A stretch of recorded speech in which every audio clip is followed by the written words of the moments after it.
Hoje pela manhã eu compartilhei nos stories a minha percepção que eu tinha acerca do caos, a que eu tenho hoje porque mudou. E aquele texto lá, aquele conteúdo que eu compartilhei, se você não viu, vai lá e vê, é um texto bem claro, especificando o caos e a ordem e por que é necessário manter equilíbrio entre os dois. Lembrando que o caos não é a desordem, tá? Então, para entender melhor, você vai lá e presta atenção naquela leitura. E ele é muito necessário. E nesse ano, né, de forma atípica, eu vivi um caos em alguns aspectos. E anteriormente, quando uma situação de caos aparecia ao percorrer de um caminho, né, eu logo pensava que aquilo era um atrapalho, uma coisa do diabo, e ou eu parava, estacionava, ou eu saía, né? Então, o que eu coloquei lá, minha percepção anteriormente, quando eu estava diante do caos, era fugir ou me esconder, né? Das duas, uma. E quando eu falo disso, eu me lembro do quanto essa postura é uma postura de conformismo, porque a gente tá ali, o caos muitas vezes é o novo e é o diferente daquilo que você espera, daquilo que você planeja. É um momento em que você realmente é aguçado a fazer diferente, a ter uma criatividade diferente, a inovar. Então, quando eu penso em conformismo, eu sempre me lembro, né, uma situação da Bíblia que eu acredito que falar de conformismo, eu sempre vou falar desse trecho, desse povo nessa estação que vivenciou muito um comportamento conformista, que foi aquele povo que saiu do Egito, né? Aquele povo, eles tinham um destino quando saiu do Egito. A gente sabe que o tempo que eles passaram foi um tempo de, assim, que não tinha uma necessidade de ter passado tanto tempo e que, inclusive, muitos não entraram na Terra Prometida. A gente sabe disso, a gente que lê, que sabe. Você que está assistindo aqui não sabe, fica aí porque eu vou trazer alguns trechos sobre isso, tá? Eu anotei assim, o destino do povo que tinha saído do Egito era a terra prometida. Aquilo era o que Deus disse que ia dar. E quando ele disse que ia dar, ele disse, já é de vocês. Não era uma coisa que era prova, se der eu dou, não. Quando Deus diz que dá algo é porque ele já deu. Então, depois é só você assimilar essa verdade com algo concreto. E para isso você vai precisar de fé, você vai precisar de crer. E aí eu anotei, aquilo que Deus disse que ia dar, ele já tinha dado. É uma realidade. E a gente vê que em Josué 1:3, ele usa a palavra tenho dado. Tenho dado, que é um verbo no presente indicativo. Que significa o quê? Falar de uma verdade. E de propriedade. Ou seja, aquilo que ele esperava e caminhava para isso, Deus diz de forma clara, é seu, vai acontecer. E nesse momento, em Josué 1:3, ele diz assim a Josué: todo o lugar que pisar a planta do vosso pé, vos-lo tenho dado, como eu disse a Moisés. E não só o que ele tinha prometido, mas todo lugar em que, meio ao processo, ele passasse já seria dele. Então ele diz aqui, ó: todo lugar que pisar a planta do vosso pé, eu tenho dado. A gente já leu anteriormente, presente indicativo, que significa propriedade, uma verdade. E aí ele diz assim: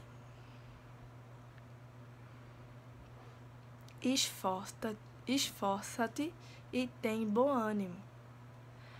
Se você for ler o texto Josué 1, depois do 3, você vai ver que por 3 vezes Deus fala: esforça-te e tem bom ânimo, esforça-te e tem bom ânimo, esforça-te e tem bom ânimo.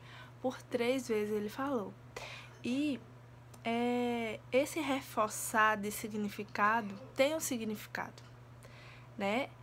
E quando a palavra ela traz um trecho e ele enfatiza mais de uma vez, por 3 vezes aquele texto, concretizando, trazendo uma clareza para aquilo ali, um entendimento claro de que aquilo é uma verdade, é uma clareza que é trazida naquele momento. E aí eu separei aqui o significado disso, que é pra gente ter atenção nisso. Por quê? Porque foi dito por 3 vezes. Então, está enfatizando que aquilo precisa ser bem estabelecido na sua mente. E a primeira é esforço, que significa intensificação das forças físicas, intelectuais ou morais para a realização de algum projeto ou tarefa.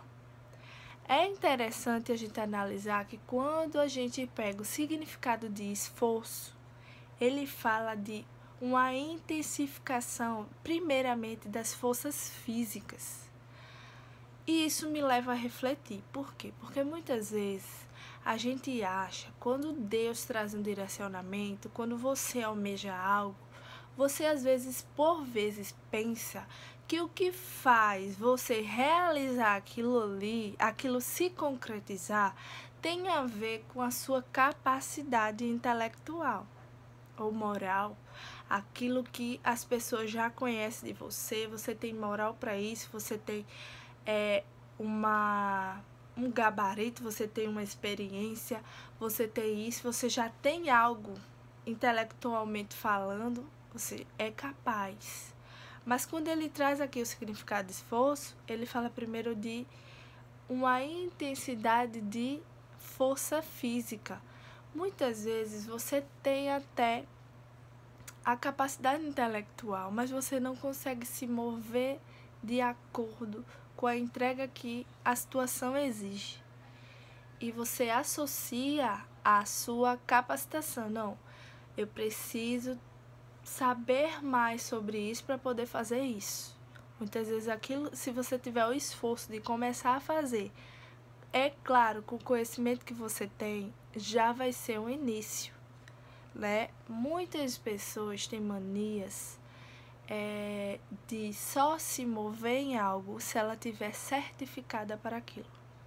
Claro que, do ponto de vista institucional, profissional, trabalhista, você precisa sim ter certificados para exercer determinadas funções. Mas, quando se trata de um projeto que a forma de você agir não vai interferir naquilo que você precisa realmente ter como certificação, tipo, você não vai, eu tenho o dom de ser médico, vou fazer uma cirurgia. Não, não é bem assim que eu tô falando, não é sobre isso. Você tem dom de ser médico, então começa hoje a falar sobre saúde, a pesquisar sobre saúde. E nesse momento eu vou trazer como exemplo, inclusive, um perfil que é primo médico.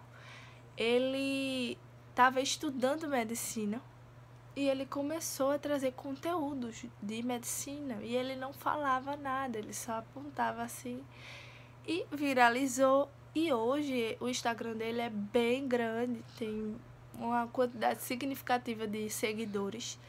E agora ele se formou e sabe a quantidade de pessoas que celebrou a formação dele. Por quê? Porque ele trouxe algo para a sociedade. Ele comunicou algo. Ele não esperou, quando eu me formar, eu vou criar um Instagram, vou fazer isso, vou fazer aquilo. Não. Ele fez com aquilo que ele tinha, uma vontade, ele já estava fazendo o curso. Ele veio aquela intenção, acredito eu, e ele começou a fazer. Ele não esperou um certificado que diz que ele é médico para poder lhe trazer informação para a sociedade.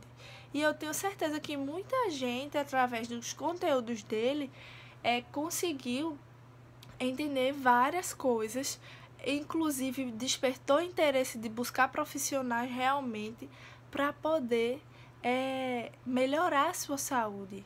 Então, é disso que eu estou falando. Você não precisa somente de uma capacidade intelectual, mas um esforço físico mesmo para realizar as coisas que Deus tem na sua vida e que você almeja também. E ânimo significa que pode ser substituído por coragem, né? Fala de uma disposição de espírito. Não te deixarei, nem abandonarei. Ele também fala no versículo. Você vai lá depois, Josué 1, 3.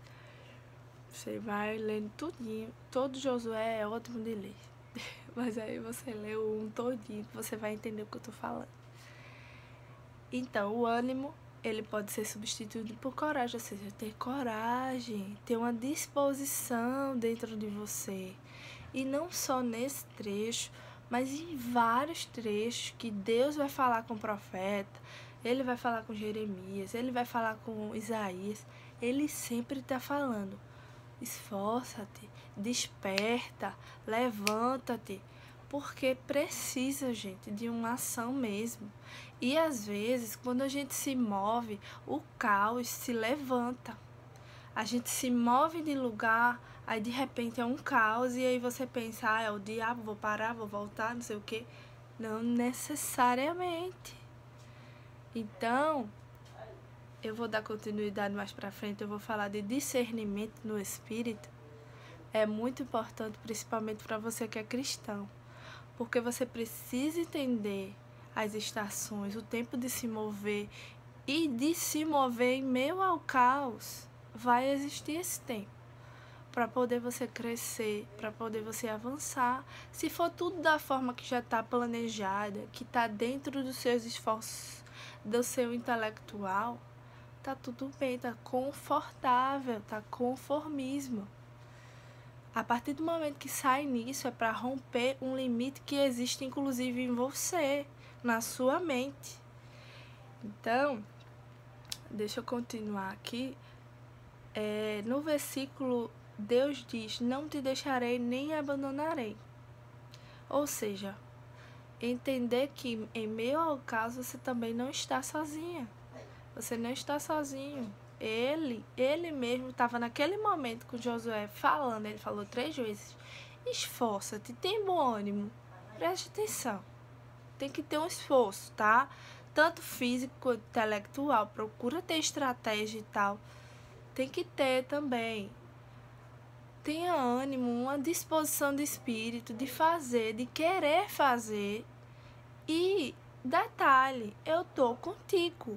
Eu não vou te abandonar. Isso é um detalhe muito importante. Porque às vezes você vai esperar que pessoas te ajudem a concretizar aquilo que Deus falou para você, a realizar as suas coisas que você deseja. Você vai pensar, fulano bem que poderia me ajudar, ciclano poderia me ajudar. Mas você precisa entender que Deus está com você. Ele não vai desamparar você. E aí, deixa eu ver. Ou seja, você não está sozinho nessa jornada que te conecta com as coisas que Deus prometeu. Não é isso que Deus prometeu, você não está sozinho.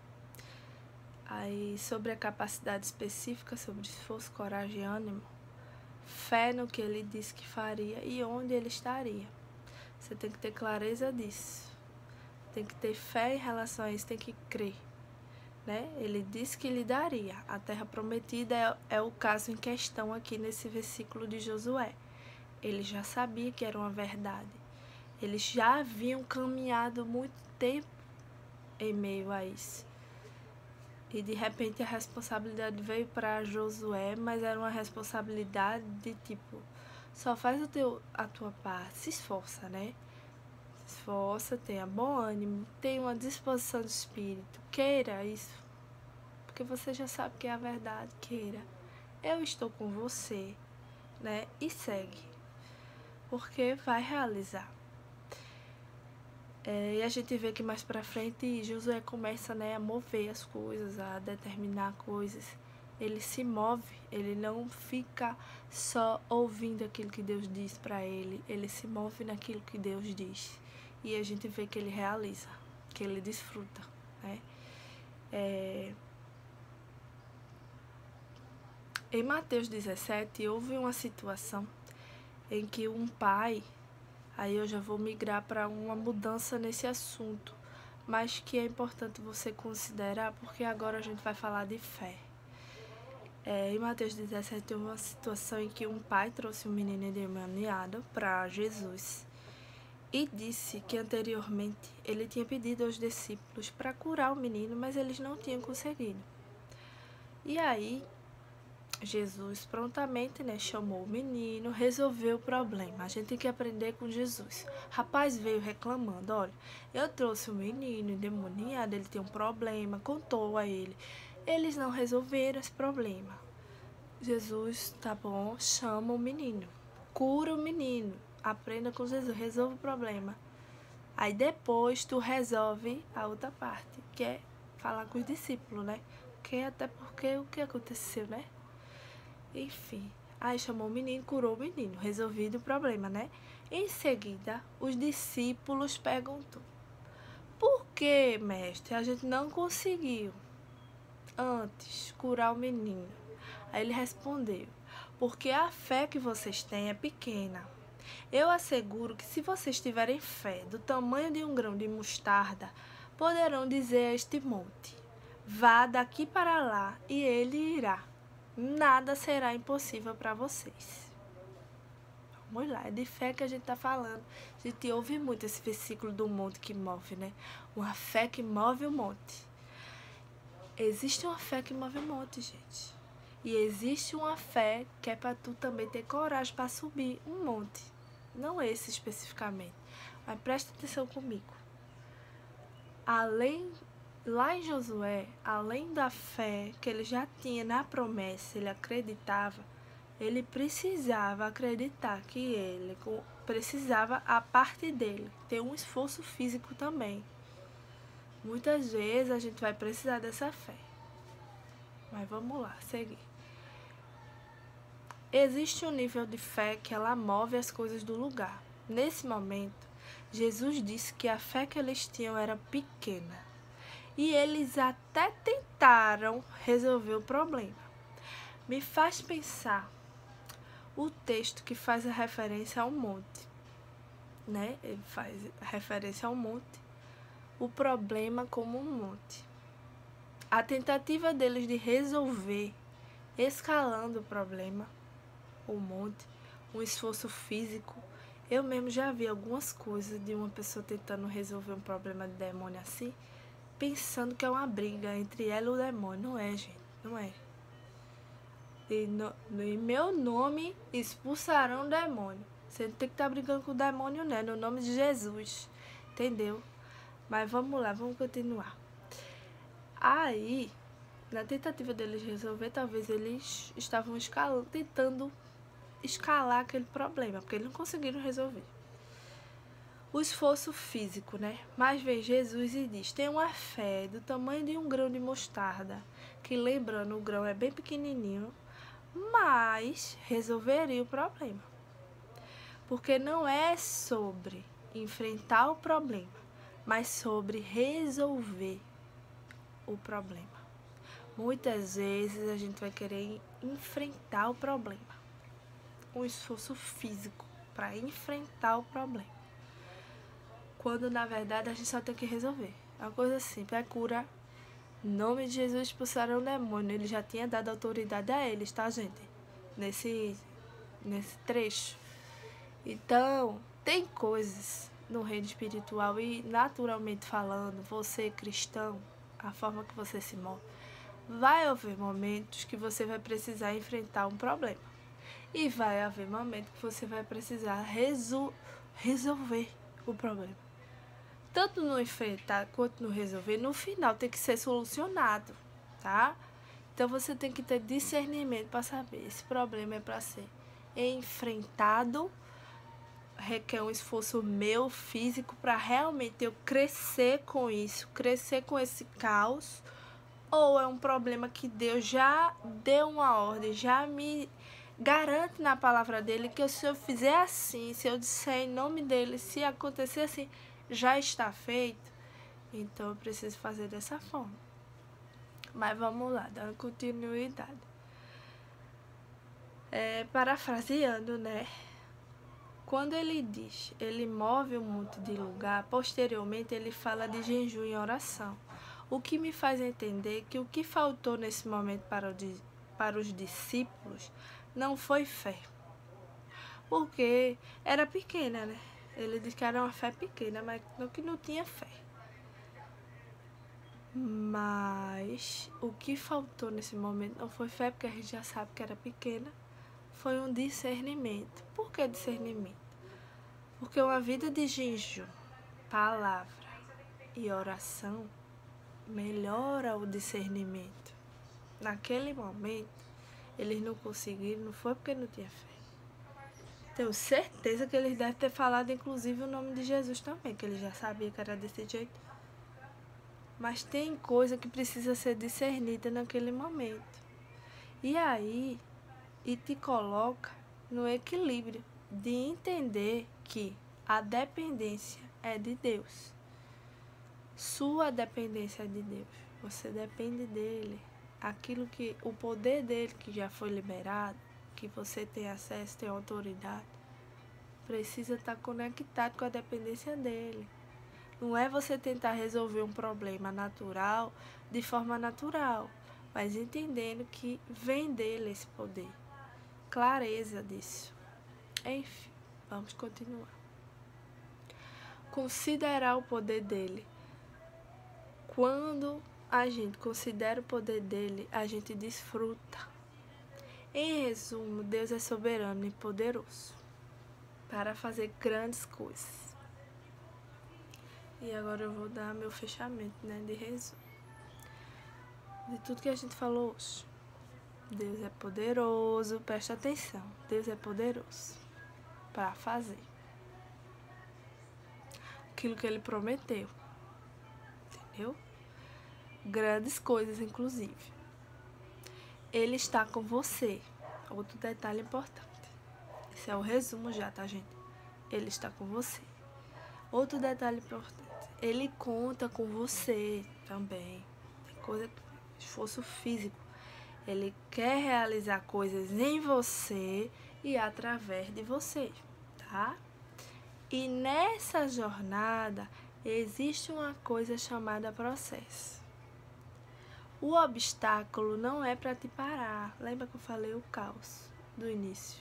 Não é para parar, não. Não é para se esconder. Não é o diabo. Não, porque o diabo deve ser do diabo essa situação. Calma. Claro que tem coisa que ele se levanta mesmo e tá tudo, né? Mas tem que discernir. Que é mesmo que seja do diabo, não é para tu se esconder, minha gente. Entendeu? Mas foca. Nessa jornada existe uma coisa chamada processo. O obstáculo não é para te parar, é só para te assustar, tá? E te fazer querer retornar. Aí eu já me lembro daquela situação da tempestade. Não era para parar, não era para ninguém voltar, né? Mas Jesus resolveu, abaixou a tempestade menos. Foram lá curar o endemoniado lá do outro lado, do Gadareno. Você vê, né? Eles estavam no plano. Não, o caos é para não ir. Olha, imagina se Jesus não tivesse... Eu acho que não era pra gente ir, não é pra gente ir. Imagina a cena. aquela tempestade, eu acho que isso é um aviso pra gente não ir. Resolve o problema. Tempestade menos, viu? Menos. Simbora, que é pra gente ir. O homem tá lá esperando pra ser liberto. Foi lá e libertou. Entendeu? Tem que ter discernimento do que é pra parar. Calma. Vamos lá. Não é pra parar, é pra assustar. E te fazer querer retornar, tenho certeza. Tem um monte do barco querendo voltar. Jesus ainda dormindo. Mas resolveu o problema depois. Sabe a sensação de você fez algo e do canto não saiu? Feito aquele povo do deserto. Você vê, né? Conformismo, viu, gente? Sensação de que, poxa, eu tô livre agora. Mas não saíram do canto, gente. Ficou girando no deserto 40 anos. E a maioria nem entrou na terra prometida. Isso se deve ao quê? Não querer. O caos se levantou, era só reclamação, só murmuração. Não, eu preferia ter voltado. Eu preferia estar lá no Egito como escravo. O povo falando isso, gente. Tá lá na Bíblia, não sou eu que tô inventando não, viu? Vá lá ler. Então a gente vê conformismo, gente. O conformismo é pra te parar e te fazer retornar. E a sua vida não avança, não cresce. Entendeu? Mas vamos continuar. Aquele povo do canto não saiu, né? Do deserto. E a característica principal deles era o conformismo mesmo. Quando viam um obstáculo, eles sempre queriam retornar. E a consequência foi não acessar. Então, espero que nesse vídeo de 26 minutos você tenha entendido que se realmente você quer coisas, desfrutar aquilo que é grande que Deus tem pra você, porque Ele só tem coisa grande pra você. Não tem coisa pequena, porque Ele não é um Deus pequeno, entendeu? Ele só tem coisas grandes pra você. Então, pra você concretizar, realizar coisas grandes, você vai ter que estar no meio do caos muitas vezes, tá? Agora, claro, em meio ao caos precisa existir uma ordem. E essa ordem, ela precisa vir de dentro para fora. Caos e ordem. Andar junto. E aí, crescimento na certa. Eu vou fazer um resuminho para soltar lá no Reels. Mas não deixe de compartilhar. Seguir aqui, seguir, se inscrever. Eu me esqueço de pedir isso. E é muito importante. Porque minha filha pequenininha, tem 5, 6 anos, fez. Ela, quando grava um vídeo, ela não esquece de pedir um like.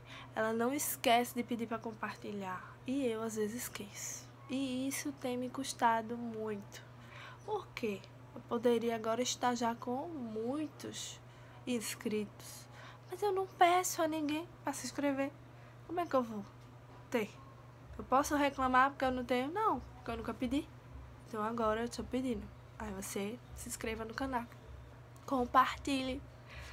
E é isso, deixa o like porque engaja, né? Enfim, é isso, viu? Tenha uma boa semana. Pense sobre isso. Aproveite o final do ano, gente. Ainda tem um tempinho pra você se mover, entendeu? Confesso, sempre fui aquela pessoa de não querer o caos, mas esse ano teve um pouquinho de caos. Teve, eu pensei que eu ia... Mas tô bem. Tô aqui, ó. Por quê? Porque eu não tô sozinha, entendeu? Tô com Deus, comigo. Todo mundo, entendeu? Entendeu, né? Então é isso. Tchau.